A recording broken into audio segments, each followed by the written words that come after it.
For your frightening pleasure, here's 10 of the scariest stories from Scary Stories to Tell in the Dark series. Scary Stories to Tell in the Dark, a new film based on a book series of the same name, is coming to theaters this Friday. You might have read the creepy stories with even creepier illustrations when you were a kid.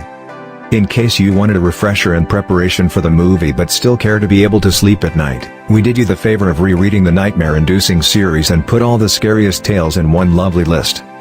Before we start, please like, share and subscribe for more videos coming. Number 10. The Haunted House. This is one of the only stories with a nice ending. A priest decides to stay in a haunted house one night to see if he can help a trapped spirit. Not long after he arrives, he hears footsteps coming from the basement coming up to his room. The ghost opens the door, but when asked what it wants, the door closes. This happens another time until the priest shouts, "In the name of the Father, the Son, and the Holy Ghost, what do you want?" The ghost is an embodiment of a young woman, and she tells the preacher her bones are buried in the cellar. She says if he gives her a proper burial, she'll finally be able to rest. She also adds that he should get the end joint of her little finger and put it in the collection basket during services to reveal who her murderer is. If he comes back another night, she'll tell him where the money is to give to the church. All happens just as she says, and it seems like a shocking happily ever after. Number 9. The Dead Hand. In a small Ireland village, no one ventures at night for fear of the creatures that lurk in the shadows. Long Tom McManus wants to prove to everyone in his village that the supposedly cursed bog outside of town is as safe as can be. Despite his mother's pleas, he journeys into the night with only a lantern to light his way. Some townsfolk follow far behind just to make sure they really have something to be afraid of. When Tom comes upon his willow tree destination, nothing happens initially, but then the wind blows his lantern out. When the moon comes out from behind the clouds, Tom can be seen fighting the shadows before it goes pitch black again. When the moonlight peeks through again, Tom's hanging from the tree by one arm and what looks like a dead hand pulling on his other until he's from the tree and dragged into the dark. He isn't seen again till the next night, crying and mumbling under the willow tree with only one hand. Number 8. The Drum. Blue Eyes and Turkey are out playing in the woods when they see a young gypsy girl playing in a drum. The drum is special because little figurines come out and dance when it's hit. They ask the girl if they can have it, but she says they have to be naughty in order for her to give it up. After a night of being bad, they go to the girl and ask for the drum but are denied because they didn't behave badly enough. This happens again the next night, and their mother threatens to leave them with a new mother if they don't start behaving. However, the two little girls want the drum so badly that they go home after seeing the gypsy girl a third time and break furniture, plates, beat the dog, hit their brother and punch their mother. When they return to the girl a final time, she no longer has the drum. Number 7. The Thing. Two best friends, Ted Martin and Sam Miller, are hanging out on a fence near a field of turnips. Suddenly, they see something crawl out of the field, stand, then disappear. The thing comes out again another time and starts walking toward the men until it turns back into the field. When it returns a third time, the friends run, only stopping when Sam says he wants to touch it to see if it's real. When they get close enough to get a good look, it looks like a skeleton with bright, penetrating eyes sunk deep in its head. When they run, it follows them back to Ted's house, staying out on the road until finally disappearing. After a time, Ted becomes sick, and on his final day, Sam says he looks exactly like the skeleton. Number 6. Maybe you will remember, there are few things worse than the fear that you're going insane. One day, Rosemary and her mother stop at a hotel in Paris. Her mother is ill, so the girl calls the hotel doctor to see what can be done for her. The doctor says she needs medicine, and it can be retrieved from his wife across town. When she returns to the hotel, no one seems to remember who she is.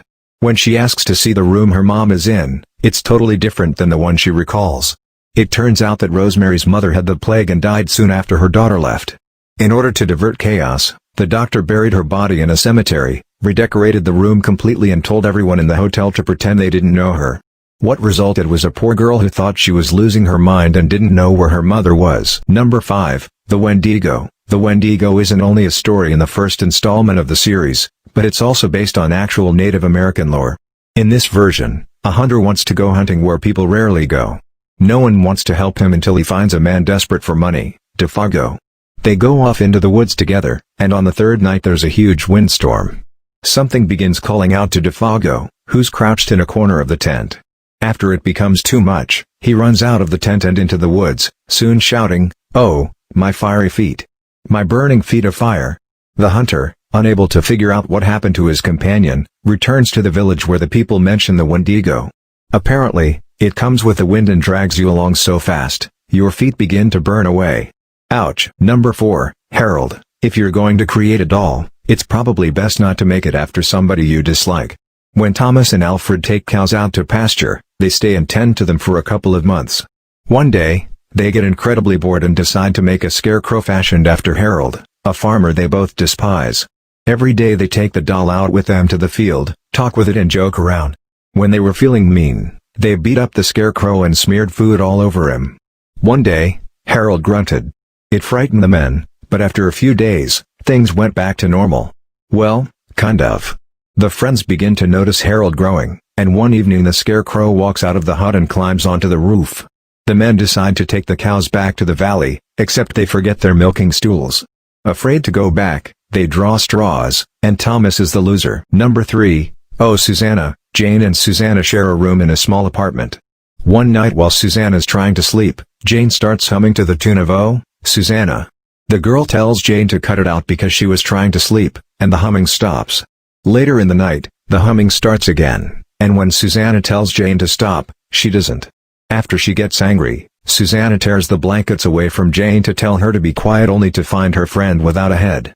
Hoping that it's just a nightmare, the shocked woman goes back to sleep, and we never find out if it really was a dream or not. Number 2, What do you come for? Always be careful what you wish for, or at least that's the lesson from this short story. In What Do You Come For? A little old woman is all alone in her house and says out loud, "Oh, I wish I had some company." Immediately, body parts start falling from her chimney until a full human corpse forms and begins to dance around the room. When it finally stops, the woman asks, "What do you come for?" Unfortunately, the answer probably wasn't something the poor lady wanted to hear. Finally, number 1, the dream. Some people think dreams mean something, they can tell the future, you're seeing a past life, etc. In this short tale, that happens to be true. Lexi Morgan had a dream where she was in a room with a carpet that had a pattern resembling large trapdoors, and the windows were fastened shut with large nails. She went to sleep, and a woman appeared to her, telling her to leave because it was an evil place. The next morning, she plans on traveling to a town called Kingston. But due to her dream, she goes to Dorset instead. She finds a room in a pleasant-looking house, but when she's shown her room, it's the same one from her dream.